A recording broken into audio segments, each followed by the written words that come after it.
Hi everyone, this is a bit impromptu and I'll try to keep it short. I hadn't planned to make this video and I only decided that I would when I went to a protest on Saturday, which was 10th of January 2026, and it was outside the Castle Leisure Centre in London, near to Elephant and Castle, for those who know London, hence the name.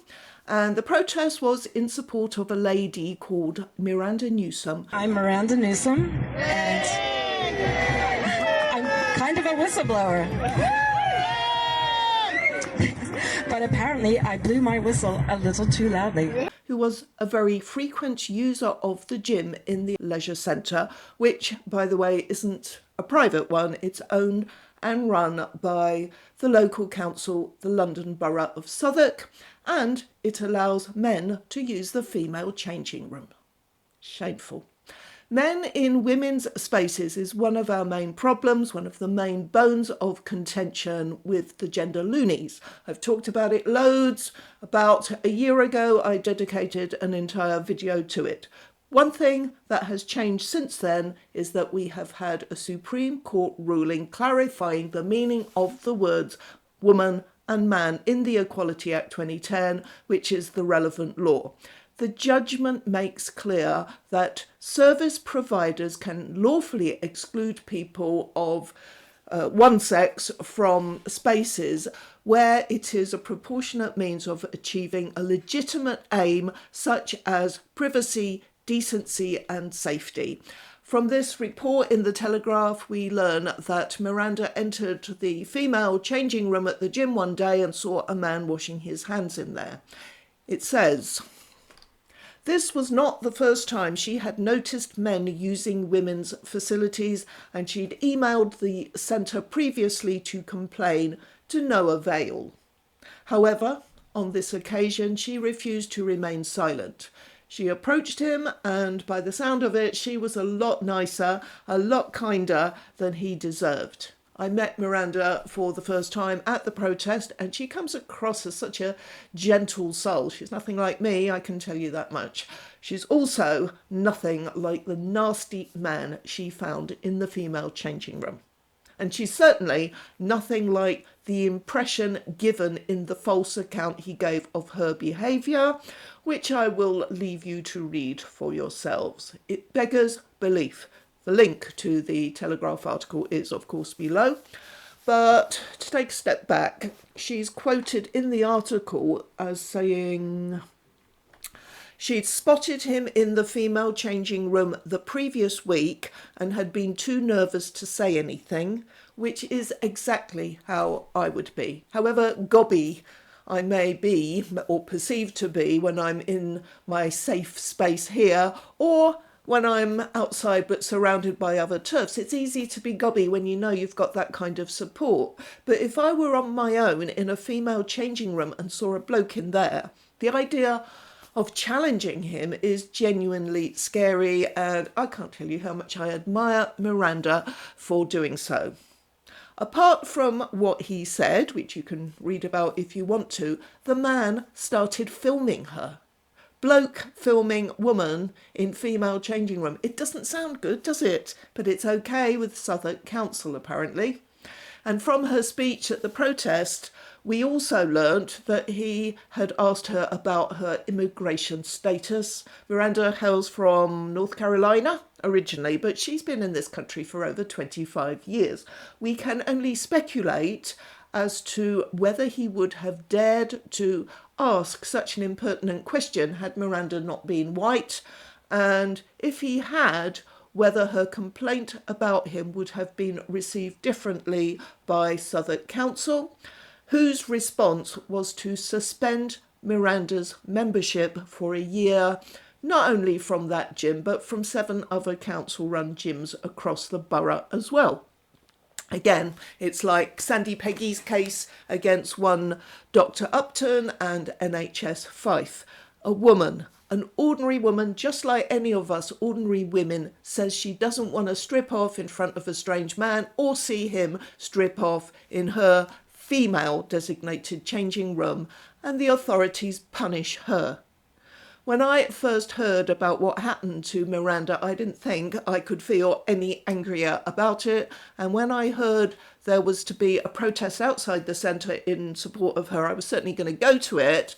Then last week, just a few days before the protest, someone from the local branch of Unison, which is the UK's largest trade union, decided to step up and make me even angrier by posting on X a clarion call to those who prioritise the feelings of men over those of women, the right of men to indulge their fetish over the right of women to dignity and privacy. The call was for them to go to the centre at the same time for a counter-protest. Hear that racket?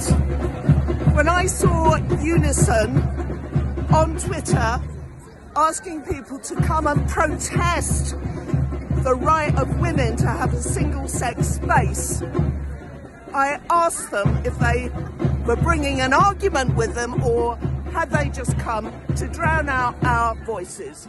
This is their answer.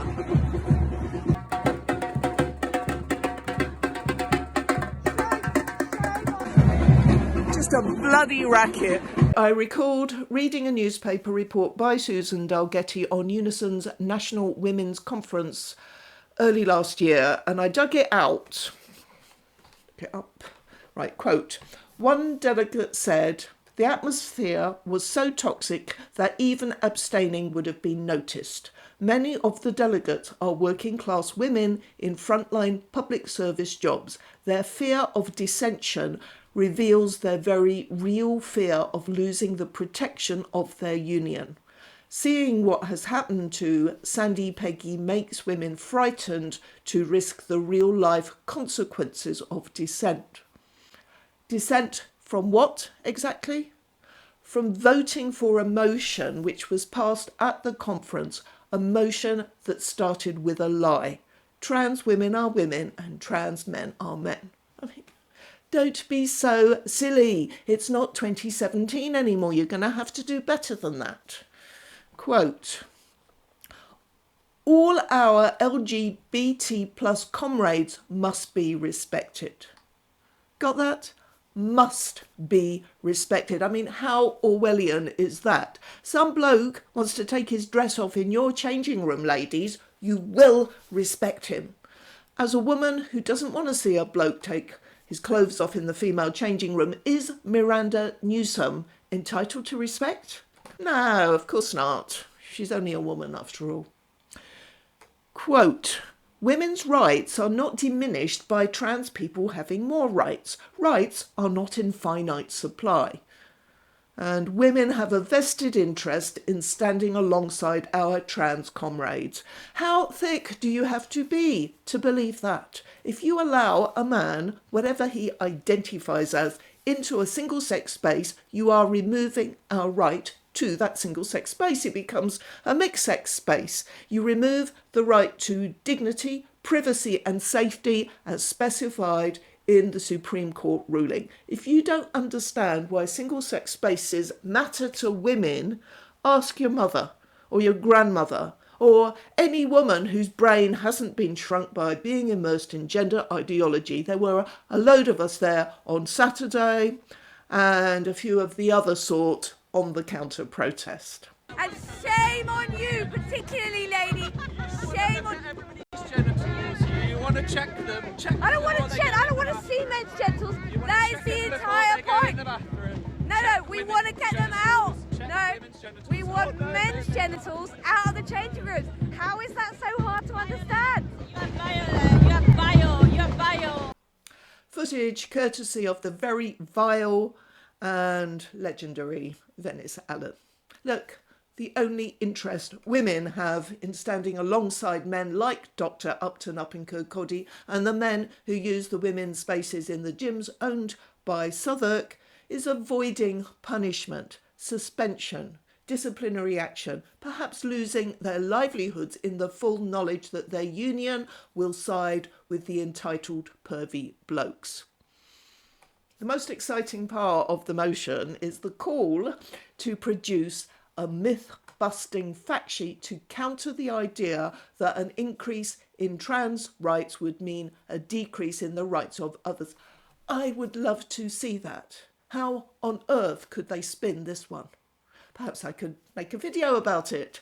But alas, nearly a year has passed and no such fact sheet has appeared. I wonder what the problem is. It's almost as if they can't come up with any facts that would support their daft idea that prioritising men's feelings over women's, that indulging a male fetish and disregarding a woman's fear and distress has anything to do with equal rights. Shame on you, Unison. You are betraying generations of working class women who fought for equal rights. You and the other unions that are enthralled to this iniquitous and deeply misogynistic ideology, you are a disgrace, a stain on the history of the trade union movement. Stop treating women like crap. And that goes for you too, Southwark Council, because we are not standing for it anymore and the law is on our side, which is why we will win. No pervs on our turf. That is all. No pervs on our turf! No pervs on our turf! Shame on you! Shame on you! Shame on you! Fuck off!